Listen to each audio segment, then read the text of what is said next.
قرية بورتو ساوث بيتش السخنة، واحدة من أهم القرى في العين السخنة اللي عليها إقبال شديد وزحام برضو شديد.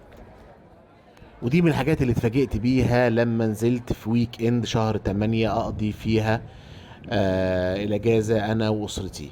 ده الريسبشن اللي أنا قضيت فيه أجازتي، وطبعا هي فيها زحام شديد لأنها قرية من القرى المميزة جدا من بورتو، وفيها خدمات رائعة زي العربيات الكهربائية الجميلة اللي بيشيلوا منها الشنط، وباركنج خاص بيها، والباركنج ده مجاني. أنا طبعا ركنت عربيتي زي ما انتم شايفين كده ودخلت القرية.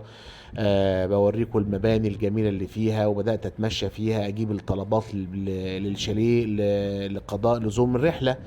واتمشيت بقى في الطريق اللي احنا شايفينه ده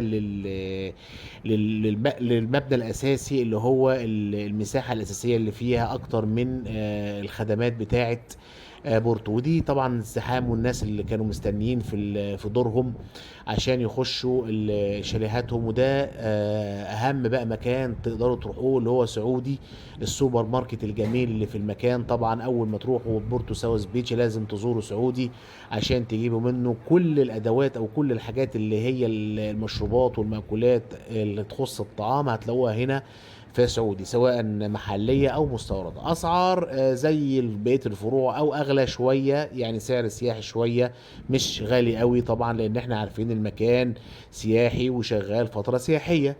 انا كنت شهر 8، وبعد كده بعد ما جبت الحاجات بدأت ان انا اتمشى بيكم في المكان عشان اوريكم يعني جماله. وهو بيتميز بست بسينات زي ما احنا شايفين كده، معظمهم بالطريقة اللي احنا شايفينها دي.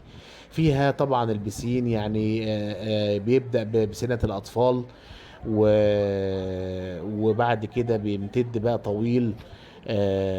وطبعا هنا الشاليهات جميلة جدا كده، وفيها الأرض، والأسر كده بيفطروا الصبح في الحقيقة. يعني المكان جميل جدا وبيدي انطباعات جميلة، وفيه ألعاب حلوة جدا في البسين، وطبعا بتسلي الأطفال وبتسلي الأسر الجميلة. وده المبنى كمان فيه ألوان كده مبهجة، وجناين جميلة ملتفة حوالين البسينات.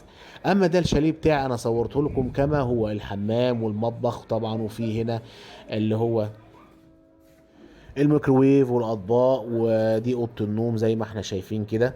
بمناسبه الميكروويف والاطباق بتخش الشاليه بتستلمه، طبعا بيعدي عليك الفرد الامن اللي بيستلمك الشاليه، وبيعد الاطباق والميكروويف والتلفزيون والخزنه اللي احنا شايفينها دي. الشاليه مجهز بكل الادوات كانه شاليه فندقي، كانك في فندق تمام.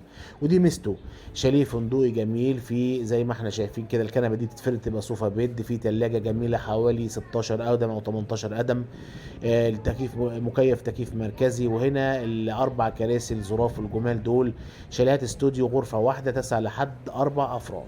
والمكان ده اسمه الانجليش بول. طبعا قبله على طول الجراج تقدر تشوف عربيتك، وهنا من الباركنج الجميل ده تشوف ولادك، من التراس الجميله تشوف ولادك، وكمان تقدر تشوف رؤيه مميزه جدا للبحر زي ما احنا شايفين كده. المكان ما بيخلاش من التجديدات والشاليهات الجميله. استلفت نظري كمان جنبنا بيوضبوا شاليهات جديده باشكال جديده بتوضيبات افضل بمساحات اكبر زي ما احنا شايفين كده. اوضه النوم اللي هي المعتاده اللي هو الاستوديو المعتاد، وفي طبعا اللي هو التكييف بتاعه، ومكان خاص للتواليت والحوض كده بمنظر جميل. والمطبخ ليه مكان خاص. طبعا هو كان لسه ما ركبوش المطبخ بس شكله هيبقى شاليه تحفة. قلت اوريكم التجديدات بتاعة ساوث بيتش. وهنا تراس جميل جدا، طبعا التكييفات في كل حتة زي ما احنا شايفين. هو كان في نفس الدور اللي انا كنت فيه، ودخلت كده اصوره. ده الباركينج اللي هو عند الانجليش بول. ودي انا بشاور على عربيتي كنت راكنها قدام الشاليه بتاعي. المكان فيه اطمئنان جميل لان انت من الشاليه بتاعك بتشوف عربيتك وبتشوف اولادك وهم اللي بيلعبوا في البسين. اما بالليل بتبقى الحفلات الجميله، وبتبدا طبعا بديسكو الاطفال والاغاني الاطفال اللي هي المعتاده. الاولاد عندي انبسطوا جدا وحضروا الحفلات، وكنا مبسوطين جدا بمنظر الساحر والراجل ابو اللي عيدانه طويله رجليه طويله. وبيمتد بقى الدي جي والاغاني الجميله الظريفه كل ليله من لياليك في ساوث بيتش. متعه وجمال. طبعا ده في وسط الفود كورت، مجمع المطاعم الكبير اللي موجود في المكان. طبعا ده عايز كلام لوحده عنه خالص، لان بغير البهجه الجميله والرحلات الجميله اللي هي الحفلات الجميله اللي هي اليوميه والناس مبسوطه زي ما احنا شايفين كده. المكان فيه اكتر من مطعم، كل المطاعم اللي تتخيلوها في المكان، مطاعم مشاوي، مطاعم كريبات ومعجنات، مطاعم مشروبات، ايس كريمات. احنا حتى كنا سمك وجمبري في مطعم اسمه القزاز، مشهور جدا وجميل جدا، حتى جايب البجعه الظريفه الجميله دي بتاعت ابو علي. و... وكان الجو مبهج وجميل زي ما احنا شايفين كده. صورت لكم كده والولاد بقى من محل اللعب بتقدر كمان تشتري لهم العاب جميله وتخليهم يأجروا البيتش باجي الظريف ده اللي هو مخصص للاطفال. كانوا مبسوطين جدا بالمكان. المكان فعلا رائع وروعة، عندنا منه شاليهات كتير جدا تقدروا تمضوا فيها ايام جميلة جدا. بندعوكم لزيارة المكان، هتنبسطوا فيه كتير جدا، هو مخصص للأسر. ما تنسوناش باللايك والشير والاشتراك في قناتنا.